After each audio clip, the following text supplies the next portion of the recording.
आज भी कलयुग में अनेक भगवान बन गए। आपको पता है कितने ही लोग भगवान बन के पूज रहे हैं। हमें किसी से कोई विरोध थोड़ी है। ये मत समझना कि महाराज जी इसलिए कह रहे हैं कि उनकी पूजा क्यों हो रही है।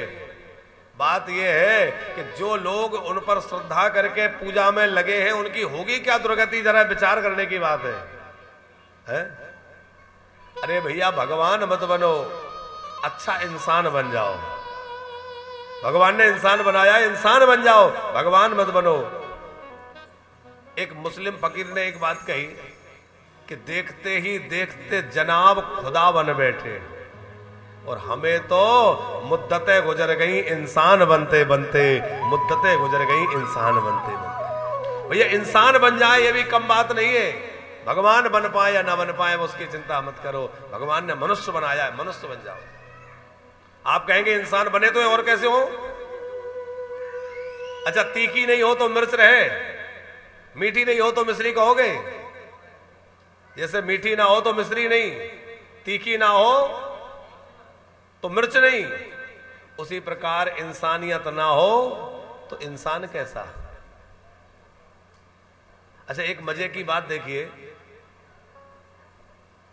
कि कभी गधे से कहना नहीं पड़ता कि तू गधा बन, वो अपनी प्रकृति में जीता है।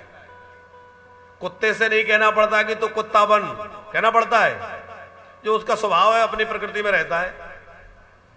लेकिन मनुष्य को बार बार कहना पड़ता है अरे इंसान तू इंसान बन है। रावण ने अपनी मृत्यु किससे मांगी थी? मनुष्य से।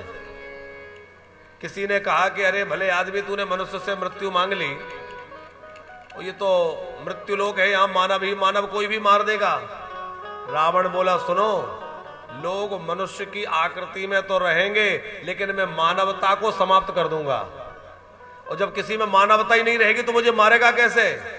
मुझे तो वही मार सकता है जो वास्तव में उस मूल्यों को धारण करके मनुष्य हो।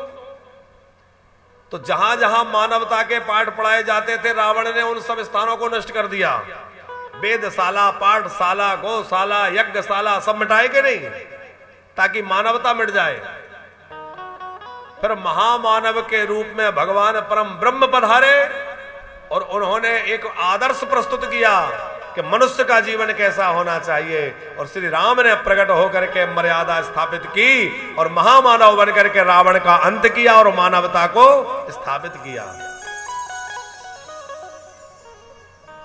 राम जी के जीवन से फिर पता चलता है कि भाई के प्रति भाई का आचरण कैसा हो, पिता के प्रति पुत्र का क्या कर्तव्य है और वो कैसा हो, है?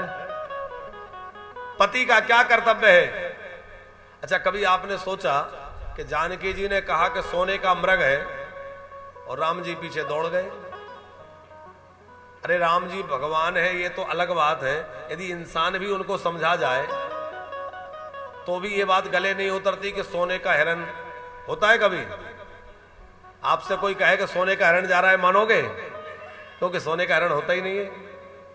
तो राम जी परमात्मा हो के कैसे इस चक्कर में पड़ गए कि वो सोने के मृग के पीछे दौड़ने लग गए?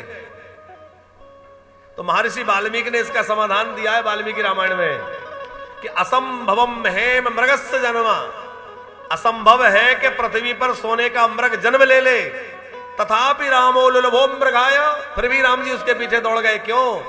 क्योंकि जब से जानकी जी विवाह के बाद आई हैं, आज तक जानकी जी ने राम जी से कुछ मांगा ही नहीं। पहली बार जानकी ने राम जी से कुछ मांगा। राम जी ने सोचा यदि मैं मना कर दूंगा कि ये नकली है, काम का नहीं है, तो मन की दूरियां बढ़ जाएंगी। ये कहेंगे मैंने पहली बार कुछ मांगा, इन्होंने मना कर दिया, तो दैहिक दूरियां तो नहीं बढ़ेगी पर मानसिक दूरियां बढ़ जाएंगी। और यदि मैं मृग के पीछे गया तो मन की दूरियां नहीं बढ़ेंगी पर तन की दूरियां, दैहिक दूरियां बढ़ जाएंगी। कोई बात नहीं है, दैहिक दूरियां बढ़ जाए पर मन की दूरी नहीं बढ़ना चाहिए। राम जी मृग के पीछे, अपनी पत्नी की बात का आदर करके राम जी मृग के पीछे चले गए। और जब जानकी जी का हरण हुआ तो समुद्र पर सेतु बना दिया। लोग कहते हैं ताजमहल प्रेम की निशानी है, लेकिन हमें लगता है सबसे बड़ी प्रेम की निशानी तो राम सेतु है, जो जानकी जी से मिलने के लिए राम जी ने समुद्र पे सेतु बना दिया, समुद्र पे पुल बना दिया साहब। उससे बड़ी निशानी क्या होगी? ये प्रेम है। वरना आप विचार करिए, क्या राम जी को दूसरी नहीं मिल जाती? लेकिन नहीं। एक पति का क्या कर्तव्य है, एक पुत्र का पिताजी के प्रति क्या कर्तव्य है? कभी राम जी ने किसी से यह नहीं कहा कि मेरी मां कैकेयी ने मेरे साथ ऐसा किया, कैकेयी ने मुझे वनवास दिया, हमें पितु वचन मान बनाए।